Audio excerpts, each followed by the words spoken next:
జగన్ మీద. అలాగ చేసిన ప్రతి ఒక్కళ్ళు వాళ్ళ కుటుంబంలో వాళ్ళ తల్లో వాళ్ళ తండ్రో వాళ్ళ సోదరుడు వీళ్ళు ప్రభుత్వ పథకాలు పొందినోళ్లే, రూపాయలు తిన్నోళ్లే. కానీ అయ్యేమి లేదని చెప్తారు అబద్ధాలు, ద్వేషిస్తారు, దూషిస్తారు, దారుణంగా బూతులు తిడతారు. జగన్ ఏం చేశాడు? జగన్ వాళ్ళకి ద్రోహం. పోనీ ఇతను అన్నారంటే ఒక అర్థం ఉంది, చంద్రబాబు నాయుడు అన్నాడంటే వీళ్ళలేదు. పవన్ కళ్యాణ్ దాంట్లో పర్మిషన్లు ఇవ్వలేదంటే వాళ్ళ మరి జగన్ నేర్పించట్లేదా పర్మిషన్స్ కోసం? అంతకుముందు జగన్ నేర్పించలేదు పవన్ కళ్యాణ్ 19 ముందు. ఇంకోటి అసలు ఫస్ట్ నుంచి పవర్ లోకి రానివ్వననే వచ్చింది పవన్ కళ్యాణే. ఇది జగన్ ని పవర్ లోకి రానివ్వకుండా మొదటి నుంచి కొట్లాడేది 14 నుంచి పవన్ కళ్యాణే కదా. కానీ జగన్ ఏమి వేధించలేదే అంతగా.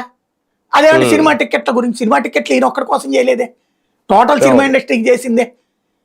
దానివల్లనే కదా పబ్లిక్ లో నుంచి పాజిటివ్ వచ్చింది, నెగిటివ్ వచ్చింది, రెండు కూడా. ఇవన్నీ వీళ్ళు ఒక అల్లిన పాయింట్స్. అంటే మా నాయకుడు ద్వేషిస్తున్నాడు, మేము ద్వేషించాలి అంతే. అదే పాయింట్ ఇక్కడ కూడా ఉంది. ఇప్పుడు అట్లాగా ప్రజలందరిలో ద్వేషం పెంచాలి.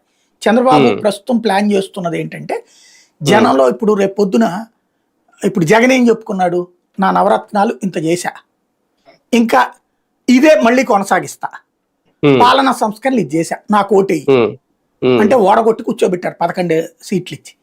కాబట్టి ఇక్కడ భావోద్వేగంతో ఓట్లు వస్తాయి కానీ అభివృద్ధితో కాదని చంద్రబాబు ఫీల్ అవుతున్నారు.